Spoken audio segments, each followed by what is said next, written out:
مبارک ہو شہ ہر دو سرا تشریف لے آئے، مبارک ہو محمد مصطفیٰ تشریف لے آئے۔ مولایا صلی وسلم دائما ابدا علی حبیبک خیر الخلق کلہم۔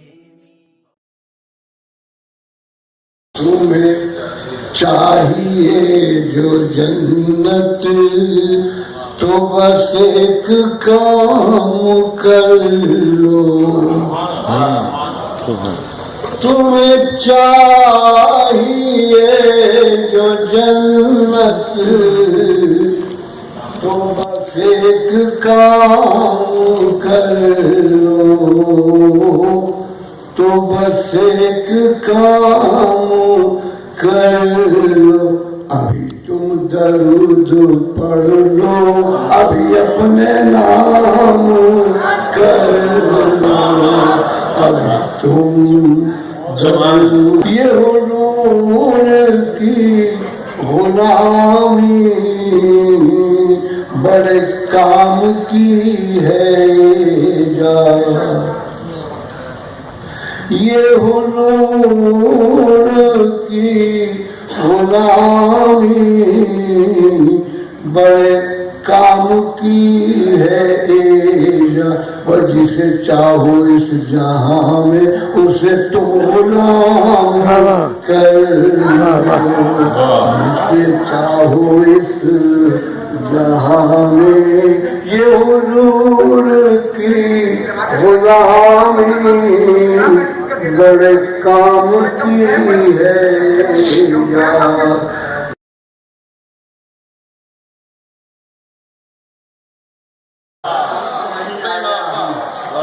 میں خود یوں ہی تو نہیں آ گیا، کہیں سے اذن ملا ہے، دو حاضری ہوئی ہے۔ خدا کا شکر غلامان شاہ بطحہ میں، خدا کا شکر غلامان شاہ بطحہ میں شروع دل سے میری حاضری ہے۔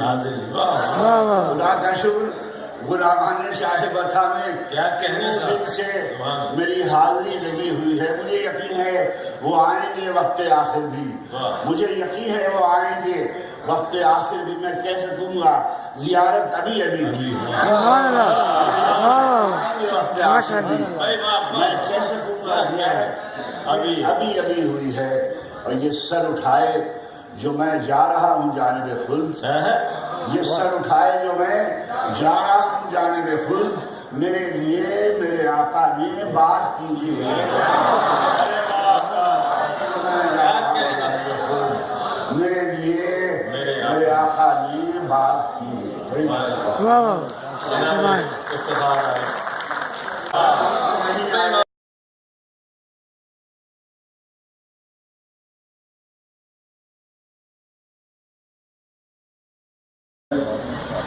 یہ نام تو کونین کی زینت ہے ازل سے، یہ نام تو کونین کی زینت ہے ازل سے، آدم کی زبان پر بھی رہا نام محمد۔ نعت شعری تخلیق کا مقدس کرشمہ ہے، یہ وہ صنف سخن ہے جو محبت کا آئین ہے، مغفرت کا سبب ہے اور امت کے لیے یکجہتی کا مرکز ہے، دنیا کے لیے امن و آشتی کا پیغام ہے اور اسوہ حسنہ کی طرف بلاوا۔ ڈاکٹر جمیل جانبی، محسن بھوپالی، پروفیسر محسن احسان اور ڈاکٹر آصف کرنالی نے بھی اس کتاب پر سیر حاصل تبصرہ کیا ہے اور ان کے بقول مسدس کی صورت میں منظوم تاریخ اسلام لکھنے کا شرف اولویت اعجاز رحمانی کے حصے میں آیا ہے۔ معروف صحافی الطاف حسن قریشی وجہ طور پر اپنے تبصرے میں لکھتے ہیں کہ اعجاز رحمانی نے اسلامی تاریخ کو نظم کے رشتوں میں پرونے کے لیے مسدس کا انتخاب کر کے اس صفت کو معراج تک پہنچا دیا۔ یہ مسدس تقریباً 2000 بند 6000 اشعار پر مشتمل ہے۔